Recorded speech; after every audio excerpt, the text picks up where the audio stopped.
Este es el momento para acercarte a Dios, para que su palabra transforme tu vida. Bienvenido a la transmisión de Templo de Adoración, donde recibirás predicaciones fieles a las Escrituras, cargadas de poder del Espíritu Santo.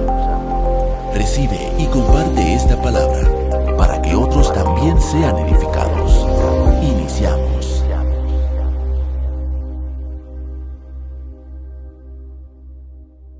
Leemos la palabra en el nombre de Jesús.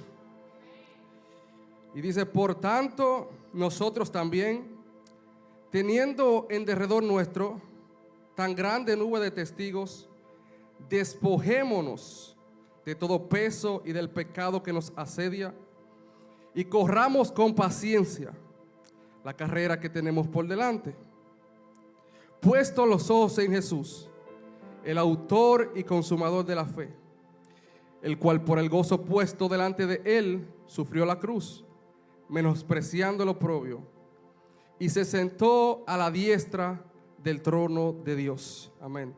Padre, gracias por esta palabra. Glorifícate, Señor. Que sea tu Santo Espíritu convenciendo al pecador de pecado, Señor, trayendo sanidad, libertad y trayendo esa paz interior, en el nombre poderoso de Jesús. Amén. Pueden tomar asiento. Quiero predicar bajo el tema poniendo los ojos en Él, la carrera del Evangelio.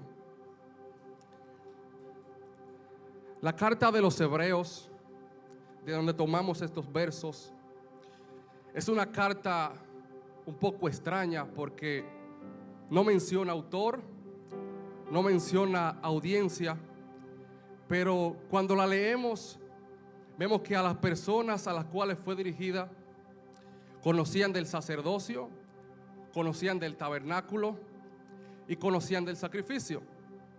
Y no hay nadie más que pueda conocer esto que los judíos, los cuales son los hebreos. Estas personas estaban recién convertidas al cristianismo y estaban atravesando un momento muy difícil, estaban atravesando persecución, estaban atravesando maltrato. Pero el autor le está diciendo algo poderoso a ellos, porque a veces queremos aferrarnos demasiado al dolor y al sufrimiento. Y el autor lo que le está tratando de decir a ellos: a ustedes los están persiguiendo, pero a Jesús lo persiguieron primero. Los están maltratando, pero nadie ha sido maltratado más que Él. Están sufriendo, Él tuvo que experimentar el sufrimiento también. Están siendo rechazados, aún su familia los rechazó. Y al leer estos versos me doy cuenta que está hablando de una carrera. Y yo profundizaba, escudriñaba, y bajo la iluminación del Espíritu Santo me pude dar cuenta que el autor comparaba el Evangelio con una carrera. Era una carrera que se corría en la antigua Grecia. Y la carrera se basaba en esto: las personas que competían y salían victoriosos de ella, se le daban grandes recompensas económicas, eran exentos de impuestos y se les reconocía como héroes. Y vamos a ir con el texto, porque el texto comienza diciendo que hay una gran nube de testigos. ¿Y quiénes son estas nubes de testigos? El capítulo anterior, que es el capítulo 11, hace mención a estas personas. Eran personas que ya habían corrido la carrera. Entre ellos estaba Abraham, estaba Isaac, Jacob, Noé. Eran personas que ya habían culminado su peregrinación en esta tierra. Por lo tanto, la Biblia le llama héroes de la fe. Lo que en el deporte llamamos salón de la fama, o en el mundo cotidiano llamamos alguien exitoso o alguien que tuvo éxito. Y siempre nos preguntamos cuando alguien alcanza el éxito o es exitoso en la vida: ¿Cómo llegaste a ese nivel? ¿Cómo llegaste ahí? Y la clave para estas personas fue una sola. Aunque ellos bebían en el pasado, tenían la mirada puesta en el futuro. Tenían la mirada puesta hacia el Mesías prometido.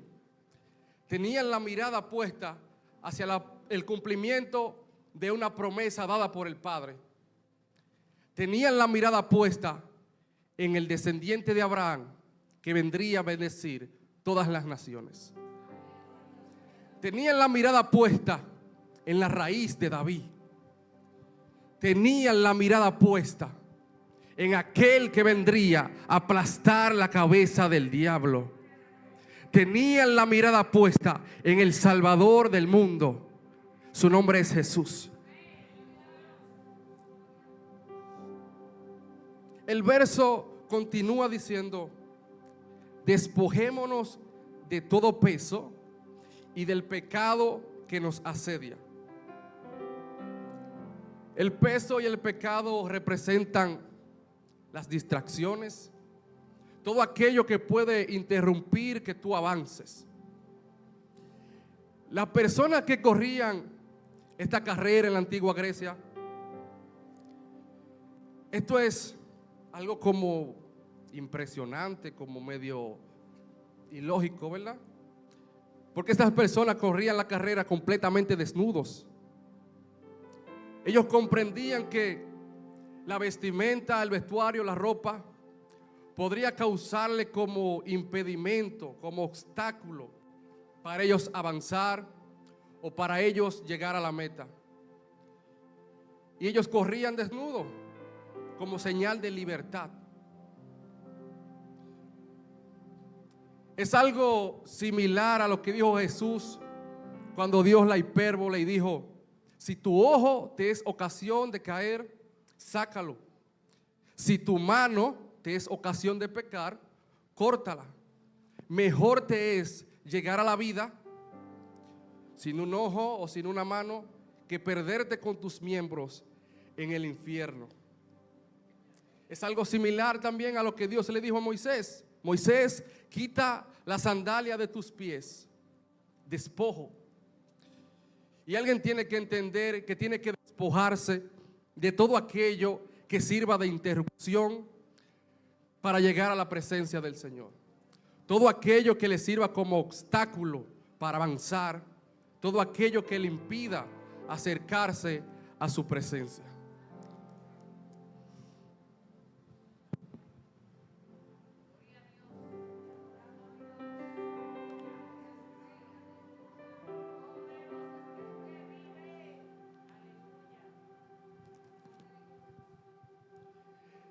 Amén. El verso sigue diciendo que tenemos que correr con paciencia. Y en las carreras atléticas hay carreras de velocidad de 100 metros, de 200 metros y hasta de 400. Pero esta carrera a la cual se está refiriendo aquí no es una carrera de velocidad, sino de resistencia. La resistencia es perseverancia o saber esperar. Y hay algo que al ser humano no le gusta mucho, y es saber esperar. Y vemos muchos inventos como el microondas. Tú pones la comida y en fracciones de minutos ya está caliente. ChatGPT. Tú hablas y en fracciones de segundo tenemos mucha información. Los medios de transporte, lo que te tardaba días, ahora te tarda horas en llegar de un lugar a otro.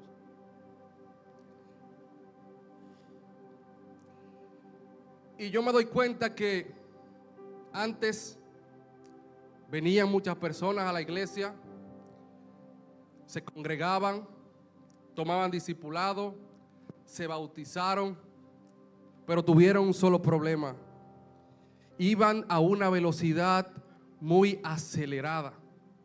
Y esto no se trata de ir rápido, sino de correr con paciencia y saber perseverar en el camino. Mateo 24:13 dice: mas el que persevera hasta el fin, este será salvo. Lo siguiente que dice el verso es: puestos los ojos en Jesús. Los corredores de esta carrera se entrenaban para que no miraran atrás. Para ellos, mirar atrás o mirar de reojo hacia donde estaba el oponente era señal de debilidad, era señal de miedo. Ellos siempre debían tener una mirada fija hacia el frente, una mirada constante hacia adelante. Y por eso al principio te hablé de Pedro, porque Pedro, aunque caminó sobre las aguas, llegó un momento en el cual comenzó a hundirse. Y la palabra dice que Pedro, mirando el viento, el fuerte viento que soplaba, comenzó a hundirse. Y esto es lo que pasa cuando nosotros quitamos la mirada de Jesús. Comenzamos a caer, comenzamos a hundirnos.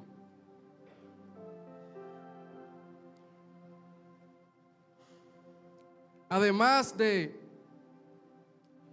mirar hacia Jesús y llegar hacia Él, poner la mirada en Jesús también significa tomarlo a Él como ejemplo. Jesús, camino al Calvario, tenía muchas distracciones.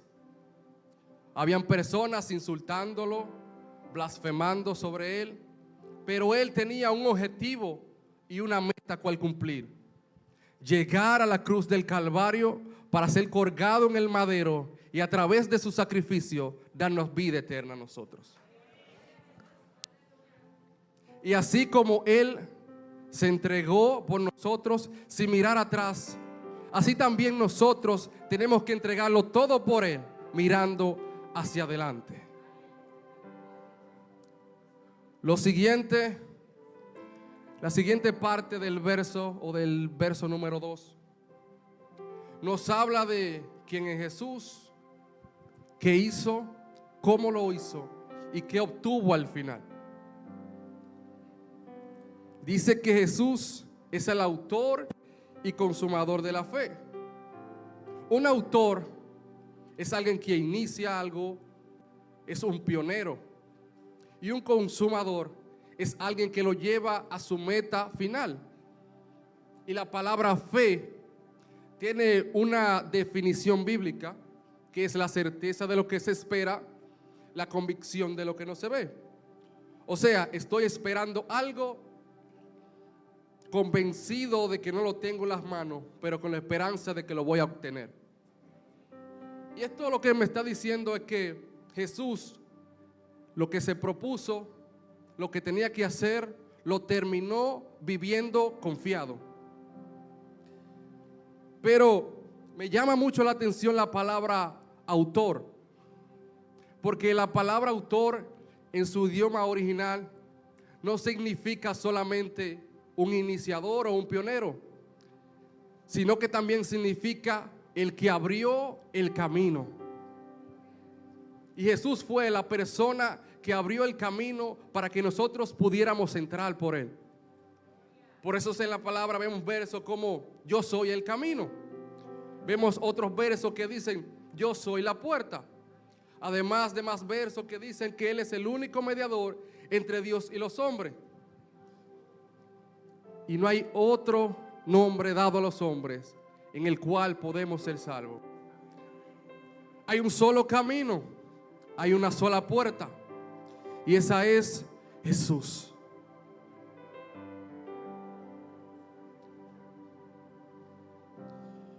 Por el gozo puesto delante de Él, sufrió la cruz. Este gozo que Jesús tenía no solamente se basaba en su glorificación, también se basaba en la reconciliación de la humanidad con el mundo. Pero para esto tuvo que sufrir la muerte, ser clavado en una cruz, experimentar el maltrato. Aunque hoy en día vemos cómo personas utilizan la cruz como un adorno, se la tatúan, se la ponen en cadenas, aretes. La cruz se caracterizaba por tres cosas fundamentales. En la antigüedad, la cruz, lo primero es que era el instrumento donde mataban los esclavos, los delincuentes, los ladrones. Por eso el profeta Isaías dijo: y fue contado con los pecadores. Otra característica de la cruz era que a la persona a la cual mataban o colgaban, lo desnudaban por completo, lo hacían pasar vergüenza, lo exponían en público. Y la otra es que para los judíos se consideraba una maldición.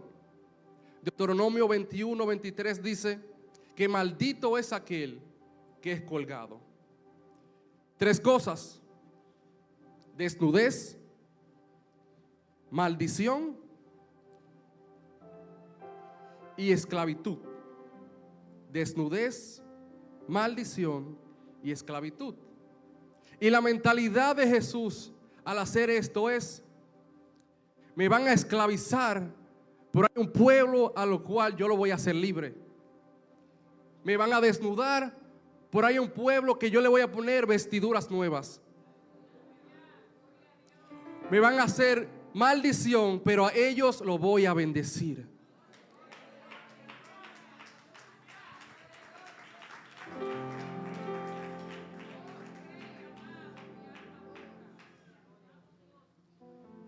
Y dice lo siguiente: menospreció el oprobio.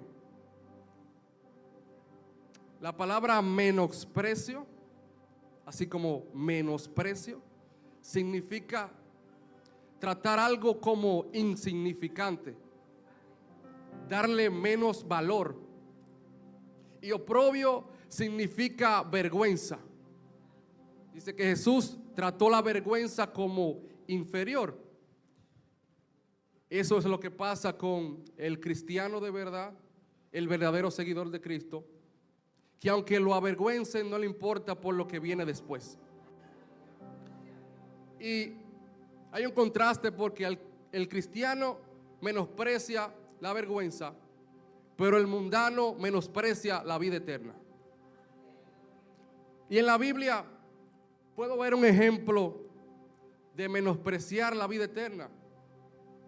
Hubo un hombre llamado Esaú, el primogénito entre sus hermanos. Y el primogénito es aquel que hereda la mayor parte de la propiedad del padre. En un futuro él iba a tener una herencia. Pero ¿qué sucede? Esaú decidió vender su primogenitura por algo pasajero y temporal. Vendió la primogenitura por un plato de comida. Y dice la palabra que aunque procuró con lágrimas, aunque lloró, ya no había oportunidad para el arrepentimiento. El ser humano que está en el infierno, que ya ha pasado a la otra vida, aunque llore, aunque se lamente, aunque suplique, ya no habrá oportunidad para arrepentirse. La oportunidad es una sola y es en esta tierra. ¿Qué tú vas a hacer? ¿Vas a menospreciar la vida eterna o vas a menospreciar la vergüenza? Tú decides. Pero hubo un personaje que sí menospreció la vergüenza. Su nombre es Jesús. Y hubieron más personas que por causa del evangelio lo avergonzaron. Uno de estos es Moisés. Moisés, adoptado por la hija de Faraón, podía tener una corona egipcia, podía tener un reinado en Egipto, pero ¿para qué? Si nosotros vamos a reinar con Jesús, ¿para qué? Si la corona de nosotros es incorruptible. Y dice la palabra que Moisés después de viejo, rehusó llamarse hijo de la hija de Faraón, escogiendo primero ser maltratado con el pueblo de Dios que disfrutar de los deleites temporales del pecado, porque tenía por mayores riquezas el vituperio de Cristo que los tesoros de los egipcios, porque tenía puesta la mirada en una sola cosa, el galardón. ¿Y qué vas a menospreciar tú? ¿La vergüenza o la vida eterna? No podrás obtener bendiciones futuras si no te abstienes de cosas momentáneas y pasajeras. Al final del verso vemos que la palabra dice: y se sentó a la diestra del trono de Dios. Lo que Jesús obtuvo fue glorificación, exaltación y sentarse en el trono de su Padre.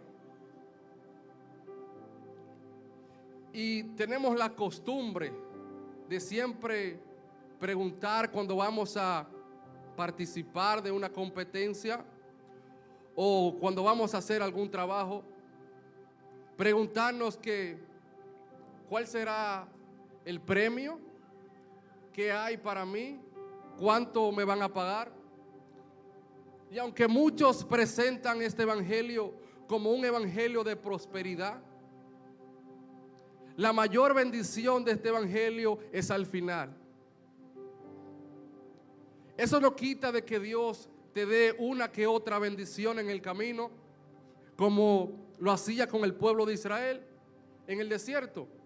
Dios lo bendecía con pan del cielo, Dios lo bendecía con agua de la roca, de la peña, pero la mayor bendición para ellos fue al final, la tierra prometida. Es igual como funciona en este evangelio. La bendición más grande, la bendición más bella es al final de la carrera. En esta tierra hay lloro, hay persecución, hay vituperio, pero hay algo que nos espera: consolación, un reino en los cielos y una corona de vida.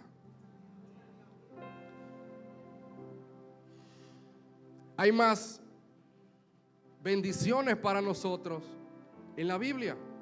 Dice que al que venciere se le dará a comer del árbol de la vida. Al que venciere, su nombre no será borrado del libro de la vida. Al que venciere, no sufrirá daño de la segunda muerte. El que venciere tendrá autoridad sobre las naciones. Y al que venciere, al igual que Jesús, se sentará en su trono como Él se sentó en el trono de su Padre. Ya quiero pasar a concluir. El evangelio se nos presenta como una carrera en la cual aquellas personas que ya corrieron la carrera, Dios lo tiene en un buen lugar. Pero a nosotros se nos dice que tenemos que perseverar, correr con paciencia. Tenemos que despojarnos y apartarnos de todas aquellas cosas que a Dios no le agrada. Y como clave, poner la mirada en una sola persona, en Jesús, tomando en cuenta su manera de vida, cómo vivió, qué hizo y qué obtuvo al final. La carrera no será fácil.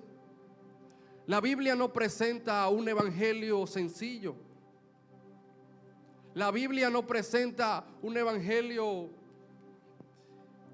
de prosperidad. La Biblia presenta un evangelio donde vamos a ser maltratados, avergonzados, perseguidos. Pero al final hay algo que vamos a obtener y es una vida eterna con Él. El mismo Jesús dice que en el mundo vamos a tener aflicciones, pero nos da la clave, que confiemos que Él venció el mundo. Puedes ponerte sobre tus pies.